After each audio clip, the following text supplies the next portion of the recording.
Halo, apa kabar? Sekarang kita ketemu lagi dalam program edukasi trading. Di sini kita akan melakukan coaching klinik tentang Fibonacci retracement.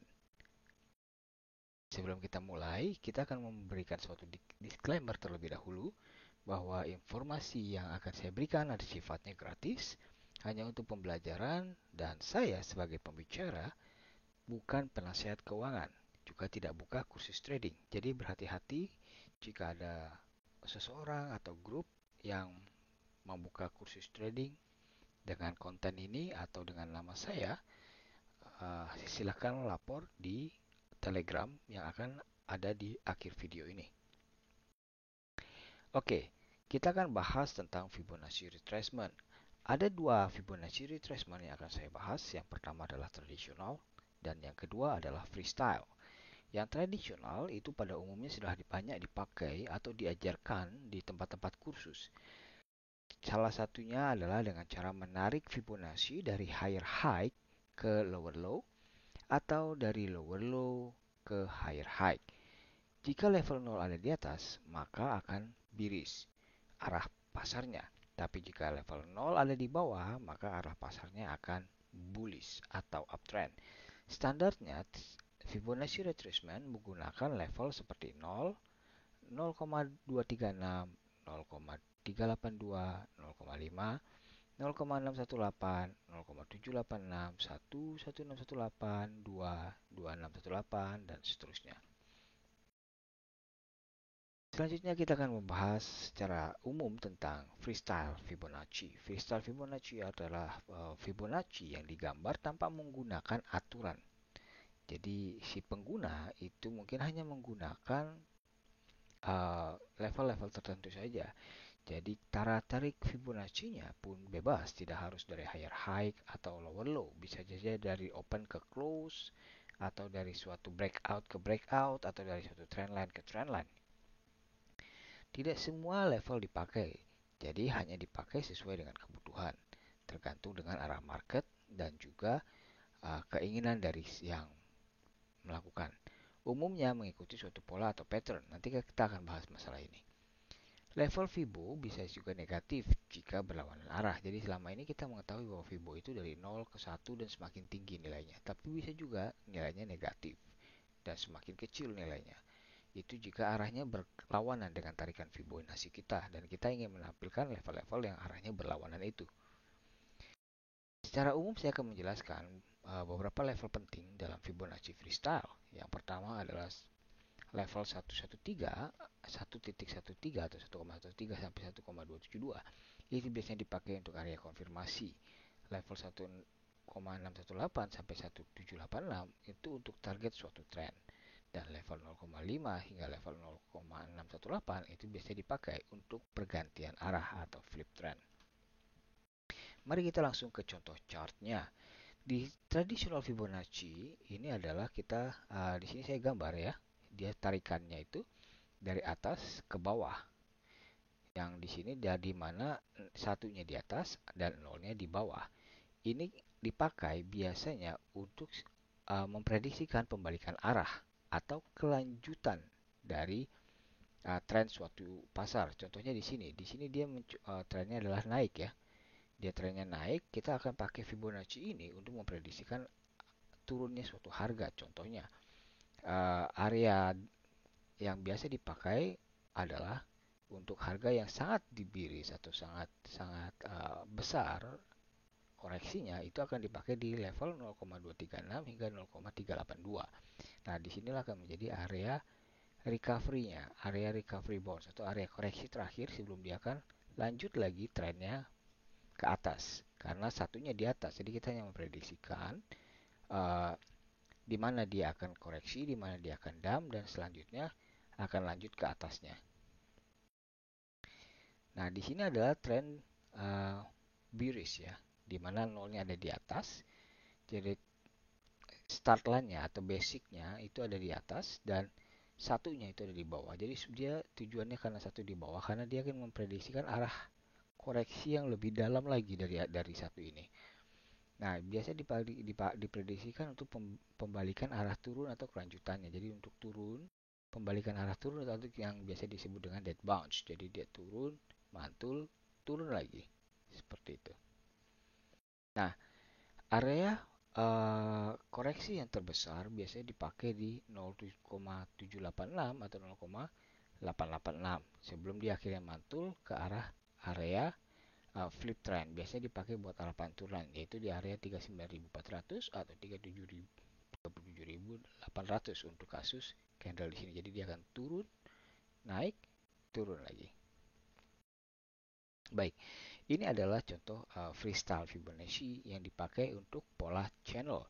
Kini kita bisa lihat bahwa kita menarik suatu channel dari titik terendah, menghubungkan salah satu titik terendah terdekat, lalu kita menghubungkan titik tertingginya.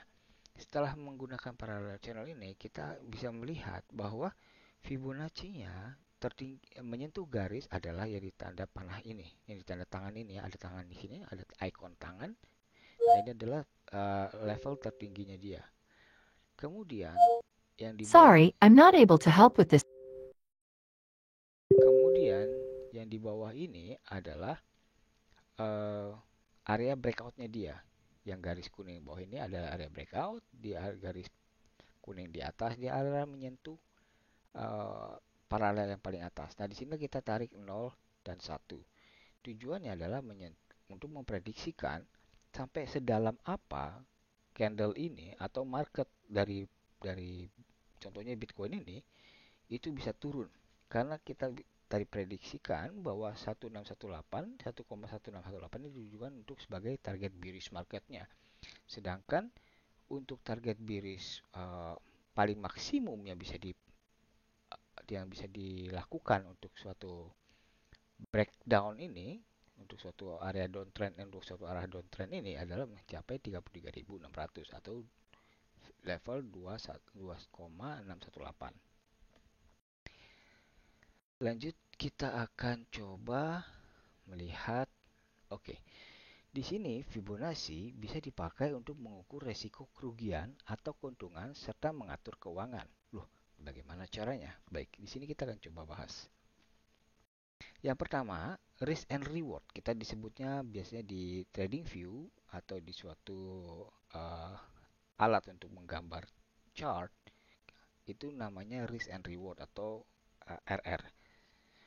Nah, jika nilai risk and reward-nya lebih kecil dari 1, maka kita melakukan suatu trading yang sangat berisiko. Jadi diharapkan untuk tidak melakukan hal tersebut karena resiko kerugiannya sangat besar. Atau mungkin arah yang kita mau capai itu ternyata berlawanan arah. Yang harusnya long karena resiko kerugiannya sangat besar, maka jadinya harusnya bagusnya adalah short, kebalikannya dari long. Yang kedua adalah nilai risk and reward-nya sama dengan 1. Jika nilai risk and reward sama dengan 1, maka keuntungan dan kerugian memiliki peluang 50-50. Segala sesuatu yang sifatnya 50-50 itu sama dengan judi. Yang ketiga adalah nilai yang lebih besar daripada 1. Jika risk and reward nilainya lebih besar dari 1, maka keuntungan peluangnya lebih besar daripada kerugiannya. Ini adalah strategi yang bagus. Tapi yang direkomendasikan dalam suatu trading, lebih baik kita mempunyai nilai risk and reward lebih besar atau sama dengan 2. Mari kita lihat langsung ke chartnya. Ini adalah salah satu contoh chart dari Bitcoin yang naik kemudian turun. Di saat ini kita akan mencoba untuk melakukan strategi long dari Fibonacci 0,786 dan 0,886. Nah, dengan menggunakan risk and reward seperti ini, misalkan kita akan entry di 38.200 dengan stop loss di 37.300. Dengan menggunakan indikator risk and reward long di TradingView, kita bisa mengukur bahwa kerugian kita adalah 2,5%. Dan keuntungan yang mau kita ambil misalnya juga sama, 2,54%. Di sini adalah 1:1. Jadi kalau kita entry di sini, kita sama aja kan gambling. Karena kita ambil risk and reward-nya 1:1. Bisa iya, bisa enggak. Nah, kalaupun tidak, berarti ini kan juga sangat berisiko. Kalaupun turun, ternyata sangat berisiko. Tergantung posisi kita entry nantinya. Nah, yang kedua ini adalah yang bagus. Di mana level risk and reward-nya adalah 2,82. Lebih besar daripada 2. kita akan menggunakan Fibonacci untuk entry. Contohnya di sini kita akan entry di Fibonacci 0,786 dan stop lossnya adalah Fibonacci di bawahnya. Nah, bagaimana kalau ini risk and reward-nya terlalu kecil? Saya ingin besarin deh risk and reward-nya 2 atau 3 level di bawahnya. Jika kalau kita memprediksikan, misalnya di sini kita akan memprediksikan adalah dead cat bounce, artinya dia mantul untuk turun. Di saat dead cat bounce, kita akan bisa prediksikan bahwa setelah sentuh 0,786 dia akan ke bawah dengan arah pantulan ke 0,5 atau ke 0,618. Misalkan kita mau ambil arah pantulan ini di 0,618, maka dengan entry di 0,786 dan take profit di 618, kita sebenarnya punya reward 4,26%. Lumayan bagus. Cuma karena kita takut misalnya kena scam week yang turunnya lebih besar, lalu mantul, kita tarik resikonya turun lebih bawah, yaitu 8,26%. Nah, di sini kita lebih besar resikonya daripada profitnya, lebih besar peluang ruginya daripada profitnya. Ini sebenarnya tidak bagus. Kalian bisa pakai juga untuk short. Misalnya kalian ingin short di 0,618 dengan stop loss di 0,5 dengan target misalnya 0,786 atau 0,886 atau 1,113. Terserah kalian. Yang penting kalian harus mengatur level risk and reward-nya. Kalau level risk and reward-nya misalnya 2 lebih, itu berarti strategi kalian bagus. Nggak apa-apa juga kalau misalkan kalian salah-salah arah, karena kita belajar ya. Yang penting adalah kita menggunakan stop loss.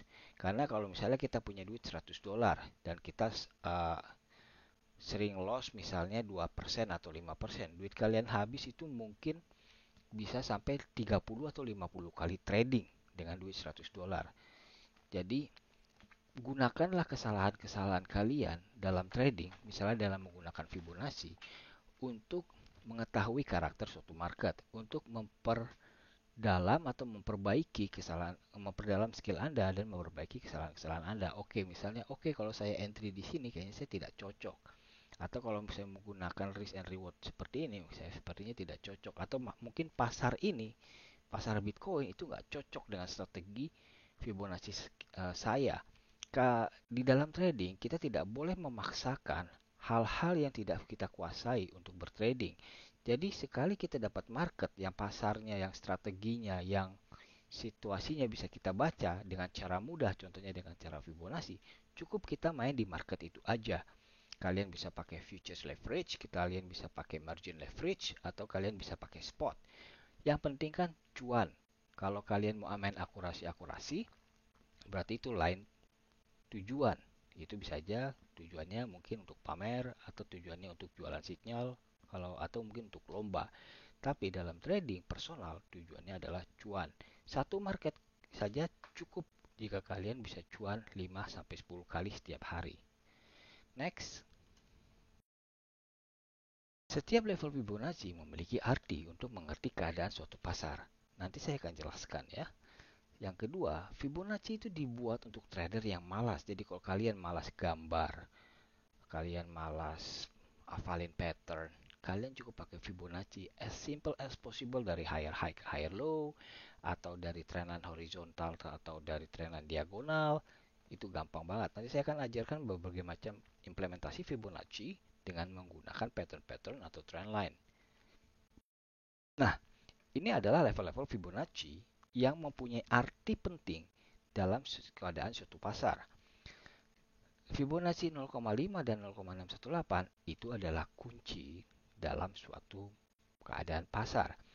Jika candlenya berada di atas 0,5 dan 0,618 pada time frame yang Anda gunakan, berarti candle itu sebenarnya lagi uptrend. Tapi kalau candlenya lebih di bawah 0,5 pada time frame yang Anda gunakan, berarti market pada time frame tersebut sedang downtrend. Lalu, jika candlenya sideways di antara 0,236 dan 0,382, serta dia tidak bisa tembus 0,58 atau 0,618, berarti market itu di time frame yang Anda gunakan sedang melakukan bearish akumulasi. Hal yang sama terjadi dengan misalnya kalau candlenya itu 1E di 0,786 dan 0,886 dan dia tidak berhasil jebol area 0,5 atau 0,818, itu tandanya market yang Anda sedang perhatikan sedang melakukan bullish akumulasi. Artinya akumulasi adalah dia melakukan suatu sideway, dia sedang melakukan suatu pengumpulan volume untuk naik ke level yang lebih tinggi. Contohnya di sini adalah level 113 dan level 1272. Untuk level 113 dan level 1272 ini yang biasanya saya sebut sebagai bullish resistance atau konfirmasi bullish. Nah, jika gagal tembus dari level konfirmasi bullish ini atau bullish resistance ini, biasanya dia akan koreksi ke level terendah terdekat. Contohnya adalah bullish akumulasi. Nah, lalu dia akan mencoba untuk rebound lagi dan jika jebol, maka ini adalah target kita. Di sini adalah kita take profit pertama kali. Sebenarnya take profit itu bisa di berbagai level. Contohnya, kalau kita mau scalping, kita bisa main di level take profit pertama adalah di bagian resistance. Take profit kedua ada di bagian bullish target. Atau kalian kalau mau sabar menunggu, kita bisa tunggu di bullish maksimum. Semakin tinggi target, maka bisa semakin lama atau bisa semakin volatil. Contohnya volatil adalah dia sudah kena bullish target, mungkin dia jatuh lagi ke bullish akumulasi, dia mencoba naik lagi atau bisa jadi turun ke flip trend atau bisa turun ke bullish akumulasi dia naik lagi. Jadi dengan menggunakan struktur seperti ini, kita sudah bisa mengetahui situasi market dengan sekali gambar. Kalau kita menggunakan time frame yang paling kecil, maka market akan sifatnya sangat fluktuatif. Artinya dia bisa saja sampai bullish maksimum reward terus tiba-tiba di bullish target. Contohnya kalau kita pakai time frame 1 menit atau 3 menit atau 5 menit. Makanya kalau kita mau coba trading, kita coba sesuaikan dengan kemampuan kita trading, kecepatan kita trading, dan kesabaran kita trading. Misalnya kita mau pakai di time frame 30 menit. Untuk dalam 24 jam, 30 menit kan lumayan banyak. Bisa jadi 48 kali candle 30 menit untuk mencapai 24 jam. Nah, di sini kita bisa misalnya pakai ukuran waktu. Nah, untuk pergerakan suatu target, pergerakan suatu pasar untuk menyentuh level-level tertentu, misalnya per 4 jam. Jadi dengan menggunakan time frame 30 menit, dalam 4 jam, kalian 4 jam dibagi 24, itu 6 kali profit setiap harinya. Ya mungkin dalam 6 kali profit kalian 2 kali loss, itu masih wajar. Atau kalau misalkan 6 kali profit, 6 kali trading dan kalian untungnya cuma 2 kali dan 4 kalinya loss, gak apa-apa juga, gak ada yang salah dalam hal itu. Yang penting kalian belajar dari kegagalan, perbaiki cara trading atau cara entry-nya atau cara stop loss-nya. Kalau misalnya seperti itu juga, berarti market itu nggak cocok untuk Anda. Contohnya ada beberapa hal orang yang hanya fokus di Bitcoin doang, ada beberapa hal orang yang fokus di Ethereum doang, atau bahkan ada orang yang cuma main market up and down, coin up, coin down. Oke, ada banyak sekali altcoin, ada ratusan, bahkan hampir ribuan. Kalian bisa pilih salah satunya yang menurut kalian cocok dengan karakter kalian. Cukup Anda dapat satu market yang cocok dengan kemampuan Anda, kalian akan mendapatkan active income yang konsisten dan sangat mudah untuk trading tanpa harus beban berat psikologi. Nah, sekarang kita akan membahas masalah buyback ya. Level 2618 ini adalah level terakhir dalam suatu trend. Biasanya kalau kita sudah sentuh level 2618, ini adalah maksimum reward yang bisa kita tempuh dalam suatu trend. Nah, kalau situasinya sangat strong buy, sangat FOMO, atau sangat bullish, maka koreksi terdekatnya dia ada di 1618. Lalu dia akan rebound lagi ke 2168. Atau kita bisa tambahin Fibonacci di area ini ke level yang lebih tinggi. Contohnya ada habis 2618, ada 3, ada 3,272, ada 3,5 dan seterusnya. Nah, ini kalau situasi pasarnya tidak terlalu bullish, ya artinya dia akan koreksi yang agak dalam ke Fibonacci 1272 dan 113. Ini masih oke sih. Karena tadi kita lihat bahwa 1272 dan 113 itu adalah uh, bullish resistance ya. Itu wajar. Biasanya dia, suatu pasar akan menyentuh trend line-nya dia Nah, ini adalah bullish resistance. Jadi kalau dia udah sentuh sampai ini, bullish maksimum, dia bisa turun ke bullish target, lalu dia mantul lagi jika pasarnya sangat bullish. Atau dia turun ke area bullish resistance. Ya, bullish resistance, lalu dia mantul lagi. Lihat lagi.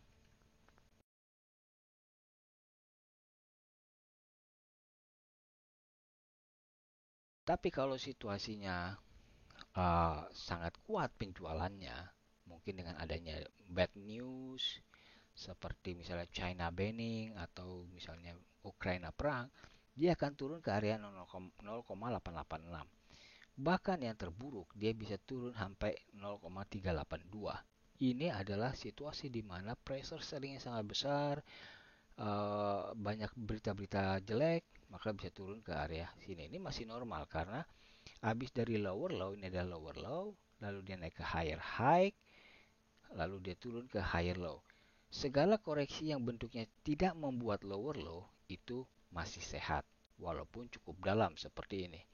Dengan koreksi yang dalam, dia membuka peluang untuk pantulan yang lebih keras. Hal yang sama bisa kita pakai untuk buyback di 2,168 dan di 2,0. Nanti kita bisa lihat di sini, ini ada banyak sekali. Dia bisa turun untuk area yang sangat bullish, dia bisa turun ke 1272. Lalu untuk situasi yang normal dia bisa turun ke 0886, hampir sama. Lalu di situasi yang sangat uh, yang agak jelek ya, dia bisa turun ke 0,78. Nggak jauh beda dari tadi 0,886, namun kalau buruk adalah ke area 0236. Nah, tadi setiap situasi yang sangat ekstrim fear, yang sangat jelek, itu selalu turun di antara 0,236 ke 0,382. Jadi ini adalah area demand yang paling banyak difavoritkan oleh trader dengan situasi yang extreme fear, dengan situasi news yang sangat jelek. Sama seperti 1786, dia akan turun ke 113 untuk area yang sangat FOMO atau sangat bullish. Lalu dia turun lagi ke 0,786 untuk situasi koreksi yang normal. Lalu dengan situasi koreksi yang dengan agak drama-drama tapi tidak terlalu jelek, dia bisa turun ke 618, sedikit lebih menyentuh area flip trend. Dan sekali lagi dalam situasi yang sangat jelek, sangat buruk, biasanya turun ke area 0,382. Dan seterusnya ya, kita bisa pakai untuk sama untuk area resistance bullish juga seperti itu. Turun ke satu level di bawahnya, turun ke dua level di bawahnya, turun ke tiga level di bawahnya. Nah, ini adalah contoh bullish movement ya. Dia naik ke 0,382, lalu dia turun ke satu. Setiap dia naik 2 Fibo, biasanya dia turun 1 Fibo.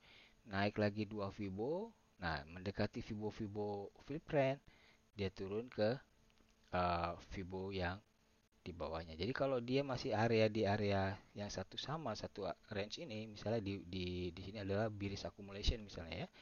Di bearish accumulation dia cuma mantul-mantul di sini, berarti dia cuma naik turun satu Fibo. Tapi kalau dia udah lepas dari areanya dia naik ke area yang lebih tinggi, misalnya di sini misalnya area flip trend, maka dia akan koreksinya, dia akan turun satu level di bawahnya. Begitu selanjutnya dia akan naik ke uh, trend yang lain. Di sini adalah bullish accumulation, lalu dia turun ke flip trend, dia naik ke bullish resistance, dia turun ke bullish accumulation, dia naik ke bullish target, capai target yang dia mau, lalu dia turun ke bullish resistance, lalu dia naik ke maximum reward, dia coba turun lagi untuk koreksi untuk mencapai hal yang lebih tinggi. Kalau gagal, dia tidak akan sentuh 2168, maka dia akan lanjut turun, berarti selesai, kita langsung masuk ke area buyback tadi, atau kita bisa langsung masuk ke bearish movement. Ini contoh bearish movement ya. Misalnya kita udah sentuh di uh, 2618 lah. 2618 kita tinggal tarik nolnya sampai tadi dia area mantulnya di berapa. Misal tarik turun, naik hampir sama kayak apa namanya? Hampir sama kayak bullish cuma kebalikannya. Jadi dia turun ke 382 0,382, ini masih sideways, turun lagi, turun lagi, turun lagi, turun lagi hingga sampai akhirnya dia sampai bearish maksimum. Oke. Nah, itu sekedar penjelasan singkat masalah investment. Untuk pertanyaan dan segala macamnya bisa gabung di Telegram ini ya. Untuk ada Sultan Camp ID dan Sultan Camp. Yang Sultan ID menggunakan bahasa Indonesia, sedangkan Sultan Camp menggunakan bahasa Inggris. Nah, sekarang kita coba untuk lihat di trading view-nya ya. Langsung aja. Ya, ini saya hapus dulu. Mungkin saya pakai yang lain ya.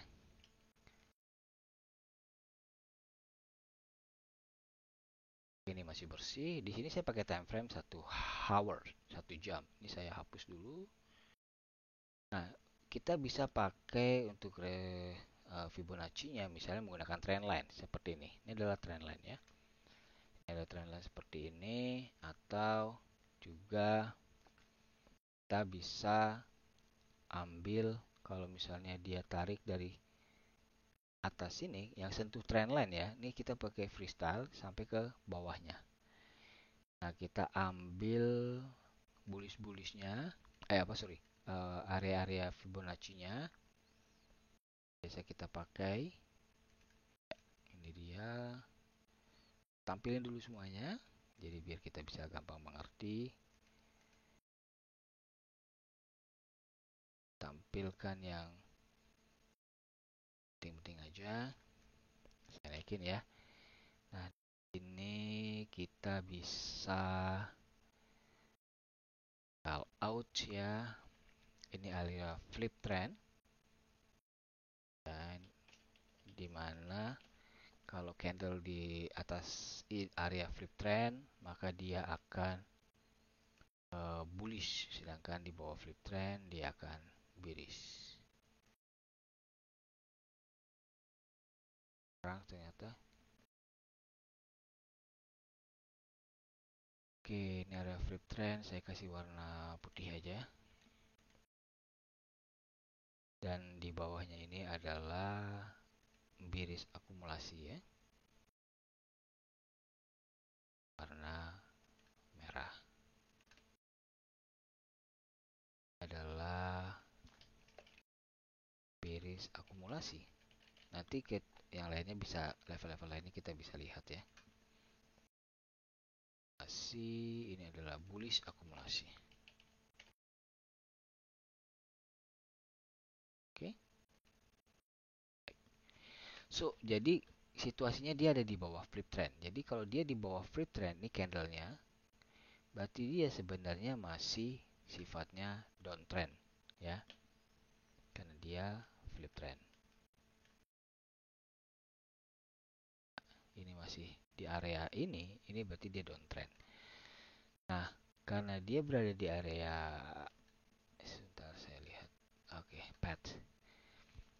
Kalau kita trading, kita sebenarnya tidak cukup menggunakan satu indikator saja. Di sini yang kita pakai adalah indikatornya. Kita bisa lihat ada trendline, ada Fibonacci. Kalau perlu kita bisa tambahin satu indikator lain yaitu namanya stokastik. Di sini untuk mengukur kekuatan dari pasar. Stokastik kalau yang ininya di atas, kalau garisnya sampai ke atas berarti dia udah banyak pembelian. Sedangkan kalau garisnya di bawah berarti dia sudah banyak penjualan. Nah, kita lihat di sini stokastiknya adalah trennya itu adalah turun. Volumenya dia turun, berarti udah banyak yang beli, saatnya harganya kemahalan. Jadi kalau udah mentok suatu harga udah kemahalan, maka akan berusaha diturunkan sampai orang bisa membeli di area yang dianggap udah cukup murah, baru dinaikin lagi buat dijual. Jadi kalau semakin mahal pun market juga nggak ada yang mau beli, makanya perlu diturunkan untuk memancing trader atau market untuk masuk pembelian. Nah, dari sini kita bisa lihat bahwa setelah dia sampai di flip trend, areanya dia turun satu tingkat, lalu dia mencoba naik lagi, gagal lagi, turun lagi satu tingkat ya. Kita bisa lihat dia sentuh lagi area bearish akumulasi Nah, nanti dia akan naik ke sini. Ini berarti dia udah masuk bullish akumulasi dan juga dia udah jebol trendline. Kemungkinan kalau misalkan situasinya strength indexnya, misalnya stokastiknya udah mentok lagi ke atas sini, berarti udah kemahalan, dia akan turun satu peringkat. Dia akan coba naik lagi. Nah, di sini kan kita udah belajar tadi area-area buyback ya. Area-area buyback misalnya uh, kalau kalau kena 1272 dia koreksinya biasanya ke sini ke 0,786, tapi kalau normalnya biasanya dia lebih turun lebih rendah lagi ke area 0,618, atau misalnya kalau terlalu overbought ya, terlalu penuh di atas sini udah kemahalan, misalnya dia perlu jual hingga turun stokastik. Jadi kalau kalau stokastik itu harganya sudah turun, udah kena level yang bawah, itu artinya dia harganya sudah termasuk wajar untuk dibeli lagi. Sudah termasuk harga yang murah seperti itu. Tapi tiap time frame itu kadar murah dan mahalnya itu beda-beda. Jadi kalau satu hari kita pakai time frame 1D, murahnya dengan time frame 1 jam itu berbeda. Nah, seperti ini ya. Ini bisa aja seperti ini. Ini sebagai contoh. Jadi kalau kita bisa lihat sekarang 1D itu levelnya adalah di 72,37 ya. Sedangkan 1 hour itu levelnya 172,37. Sedangkan di 1D itu masih murah. Jadi untuk di harga 1 jam di 37.700 itu harga yang mahal sekali menurut time frame 1 jam ya. Tapi untuk time frame 1 hari itu harganya masih murah banget kata kata mereka yang melihat pakai time frame 1 hari. Jadi kalau pakai time frame 1 day itu biasanya orang-orang yang pengen tradingnya untuk 3 hari ke depan, untuk 1 minggu, untuk 2 minggu, mereka pakai time frame 1 hari. Sedangkan untuk orang yang pakai time frame 1 minggu, mereka mungkin tradingnya mau ambil profitnya mungkin 2 minggu lagi, atau 1 bulan lagi, atau 3 bulan lagi, seperti itu. Kalau orang yang pakai time frame 1 hari, 1 jam, mungkin dia pengen ambil profitnya misalnya per 4 jam, per 6 jam, per 8 jam untuk satu kali profit. Jadi sehari mereka bisa ambil 3 kali trading, 4 kali trading, kayak begitu. Atau misalnya uh, 6 kali trading, kayak begitu. Tadi adalah time frame horizontal ya, paling gampang. Trendline horizontal. Trend itu bisa horizontal, kita bisa pakai trendline vertikal. Ini ada trendline diagonal, kita juga bisa pakai trendline horizontal, misalnya seperti ini.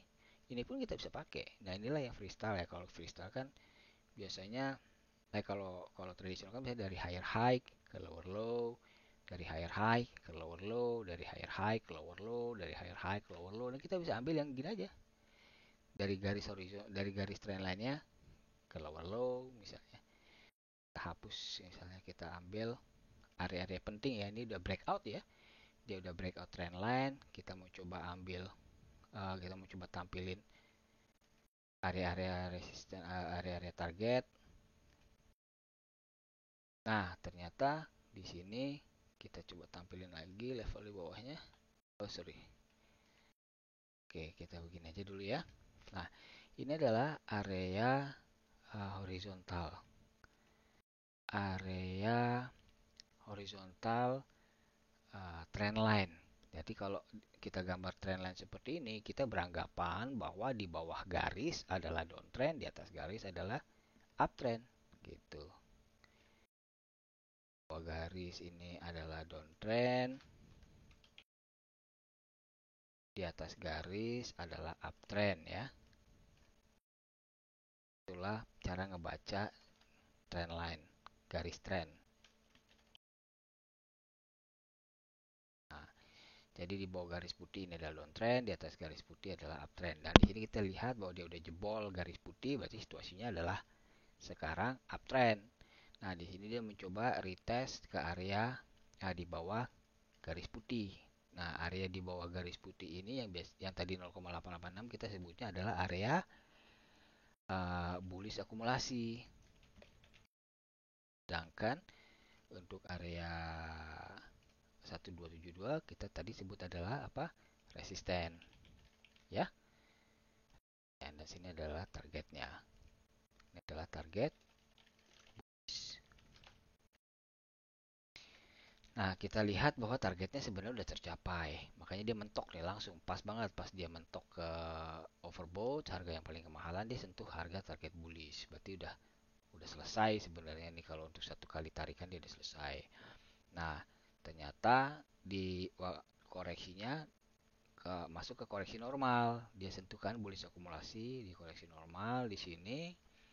Ternyata pantulannya sih nggak kenceng-kenceng amat dan harganya pun masih tinggi. Kalau begitu kita coba antisipasi, kita ambil level yang paling ekstrim, yaitu level ini. Ini adalah area koreksi yang kemungkinan kalau dia udah turun ke bawah sini, garis stokastiknya baru dia mantul lagi.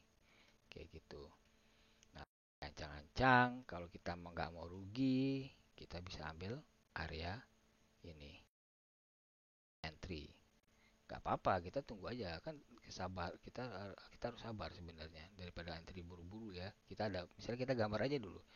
Oke, di sini saya menunggu ya. Kalian bisa atur misalnya 0,48 nih risknya, saya terlalu kecil lah ini, saya mau naikin lagi misalnya, jadi saya biasa 2% masih oke lah, risknya 2% gitu, atau 1%. Oke, risknya 1%, nggak apa-apa deh karena saya mau pakai leverage 10 kali misalnya. Lalu saya mau coba targetin sampai sini, oke, nggak masalah sebenarnya. Nah, terus kalian juga bisa gambar, oke deh saya mau entry di waktu dia jatuh di area 0886 gini ya. Oh, 33%. Misalnya kalian mau tambah area fleet trendnya, kalian mau buka gitu ya. Trennya kalian mau buka, kalian mau turun sampai sini karena targetnya misalnya 86. Kalian tinggal atur aja. Kalau misalnya kalian mau entry di 0886 dan stop lossnya di 0,618 ini ya, ini kan 0,855. Jadi target minimum kalian profit, kalian target minimum trading kalian adalah ini 2 di 38.000. Nah, ini adalah cara bijaknya untuk trading kalau kalian mau pakai area ini. Jadi kalian entry di 37.400 dengan stop loss di 37.000.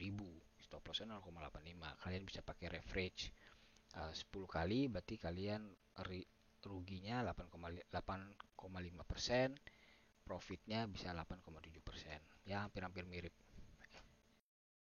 Profitnya 17% ya, sorry. Profitnya 17%. Seperti itu caranya. Ini adalah horizontal. Kalau trading tadi diagonal juga sama. Nah, kalau diagonal kan sama aja. Yang di bawah garis adalah downtrend, di atas garis adalah uptrend. Kayak gitu. Atau kalian mau pakai cup and handle, bisa. Kayak gini. Pakai cup and handle. Kayak begini juga bisa. Nah, makanya seperti ini. Ini misalnya target, oke, saya mau pakai target cup and handle lah misalnya. Saya yakin banget ini adalah cup and handle. Ini ya. Saya yakin banget ini cup and handle misalnya. Nah, kalau untuk menentukan suatu target, usahakan target terkecil dulu ya. Ini karena dia cupnya kecil di sini. Ini kita hapus-hapusin yang nggak perlu dulu di bawah. Nah, begini. Berarti target cup and handle yang terdekat adalah resisten ya. Itu adalah target cup and handle yang terdekat. Adalah bullish resistennya. Target utamanya adalah ini. Target bonusnya adalah di sini. Kayak begitu.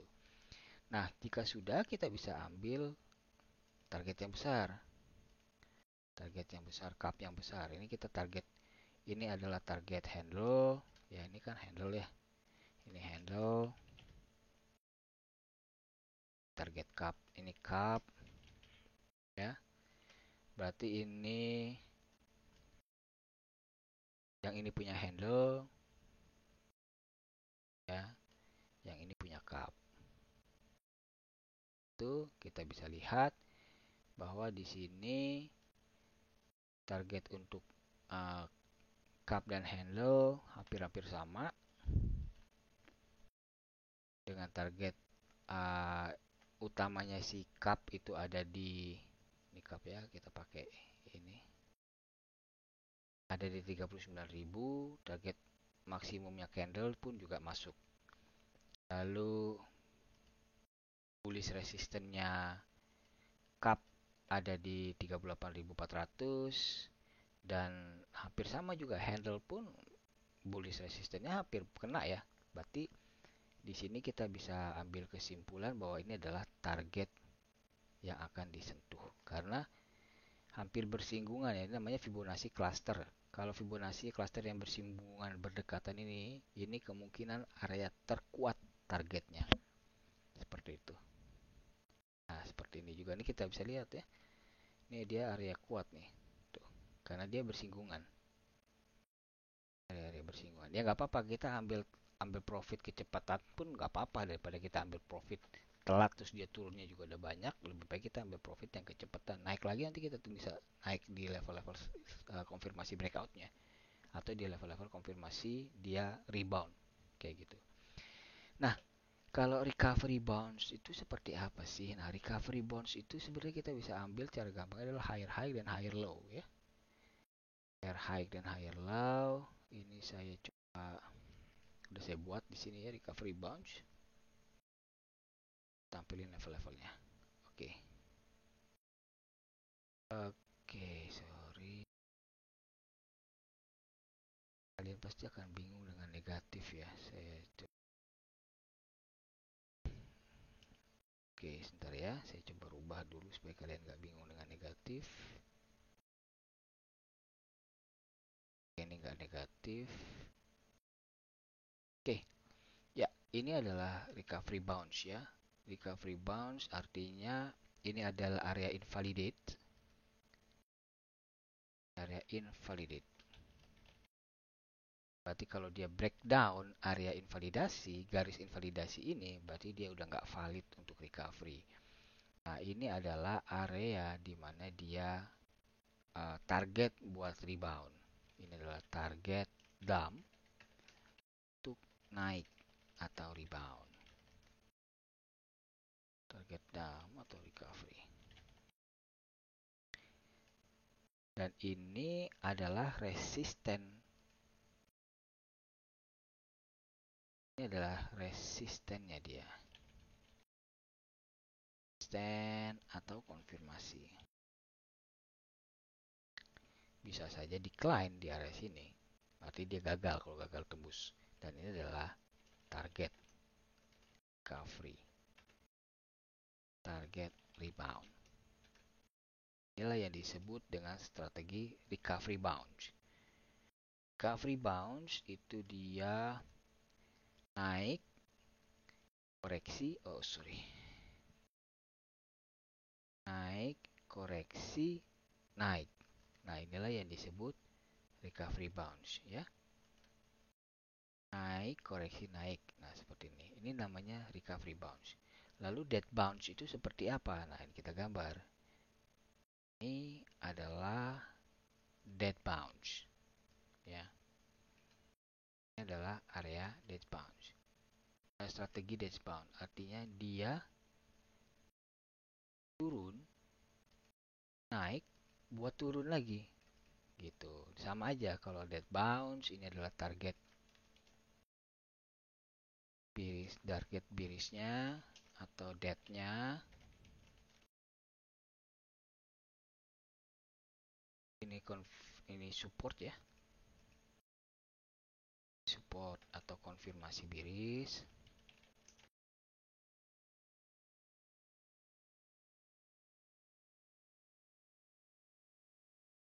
Dan ini adalah area bounce atau target pantulan.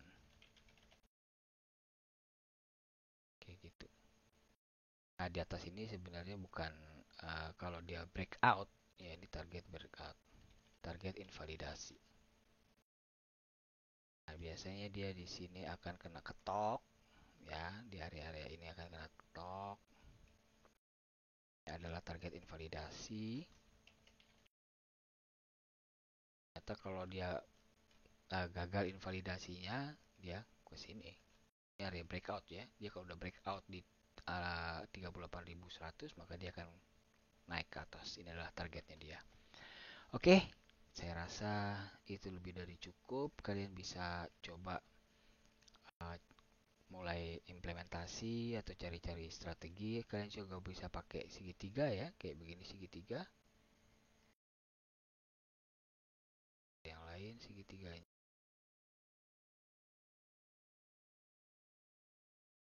tadi ketinggian ya. Nah, seperti ini kalian juga bisa ambil. Misalnya area seperti ini.